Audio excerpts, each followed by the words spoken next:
It's game day. Your team's down by 20 at halftime, and you're suddenly fascinated by the intricate patterns on your ceiling. Or maybe reorganizing your sock drawer becomes the most urgent task in the world.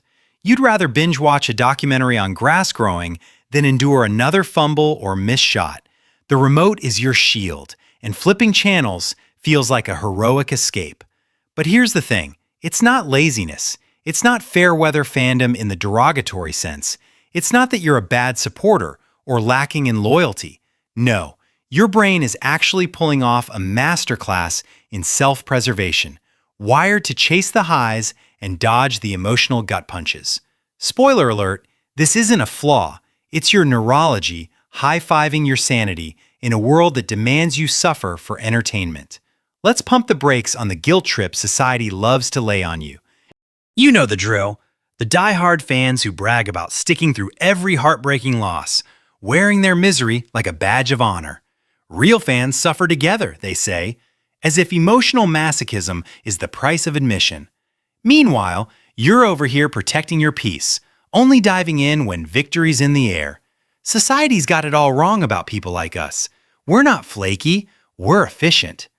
The world expects you to invest your finite emotional energy into every roller coaster. But you're selective, and that's brilliant. You're not broken, you're just built different, refusing to let a game dictate your mood when you could be channeling that vibe elsewhere. Quick question, why should you force-feed yourself disappointment when life serves up enough already? Us deep thinkers versus the performative loyalty crowd. It's no contest. Now, let's dive into the brain mechanics behind why you only hit play when the scoreboard's smiling. Number 1. Your dopamine system. Think of it like a picky slot machine that only pays out on jackpots, not those near misses that tease but drain your coins. Dopamine's that chemical reward juice, but for you, it's calibrated to spike only on sure wins, conserving energy for real payoffs instead of gambling on comebacks. Studies from UCLA show sensitive types like us have this dialed-up efficiency, avoiding the crash of false hopes. Number 2. Selective attention, your brain's built-in ad blocker, filtering out negativity like skipping pop-ups on a sketchy website. Evolutionary psychology ties this to ancient survival. Why fixate on a failing hunt when you could scout new grounds? It's not avoidance, it's strategic redirection. Number 3.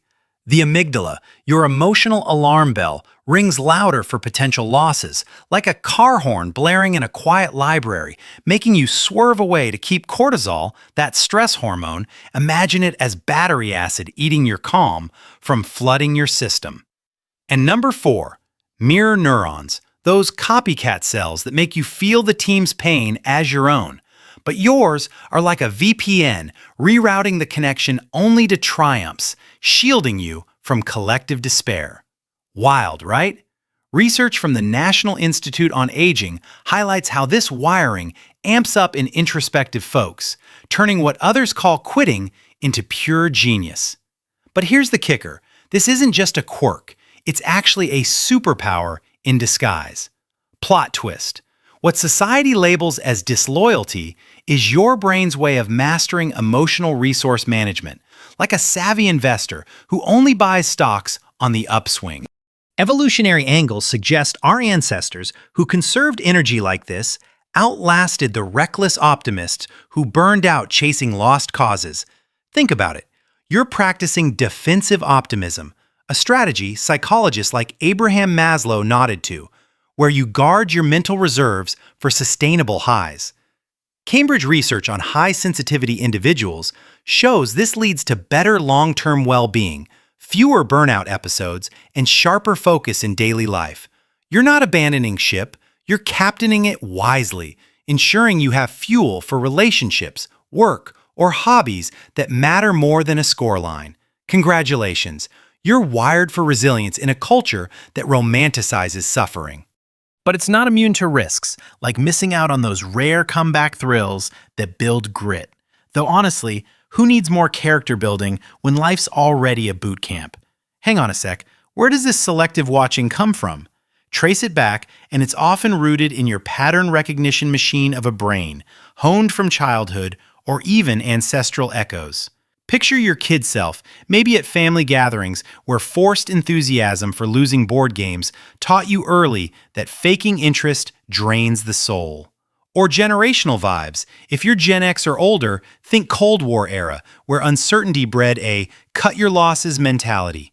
Why pour heart into volatile outcomes when the world could end tomorrow? Evolutionary speaking, our caveman kin didn't waste calories mourning a botched mammoth hunt. They pivoted to berries or fishing, training brains like yours to spot victory patterns and bail on doom spirals. In collectivist cultures like Japan's, Hitori lifestyle, solo everything from dining to travel.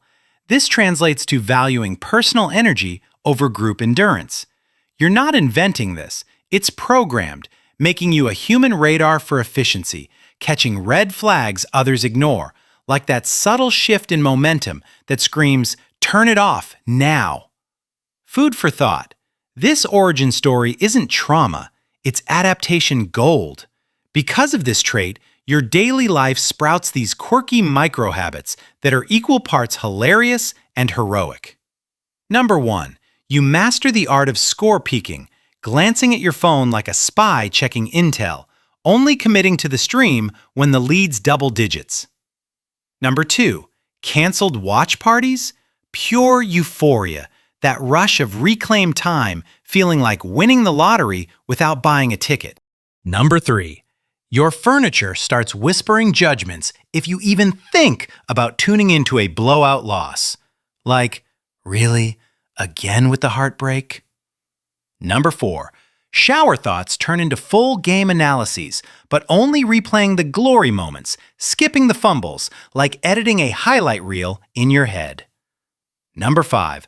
Social media scrolls become victory filters, muting the moaners and amplifying the celebrators, keeping your feed a sanctuary of wins. And number 6, that sigh of relief when you switch to a nature doc instead, where no one's losing, just animals being effortlessly superior. The sun might as well be screaming, "Protect your vibe" on those days. Here's your permission slip. Stop fighting this part of you. You don't need to morph into a through thick and thin fanatic to prove your worth.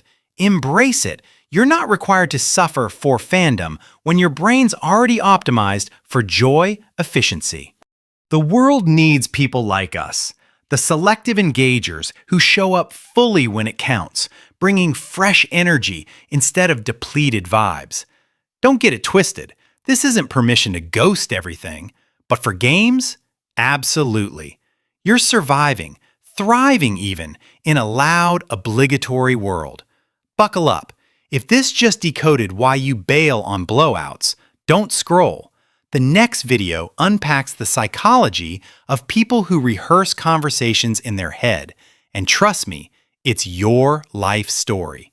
Hit subscribe, join the community of Wired Differently warriors, and tell me in the comments, what's the most epic game you only watched the winning half of?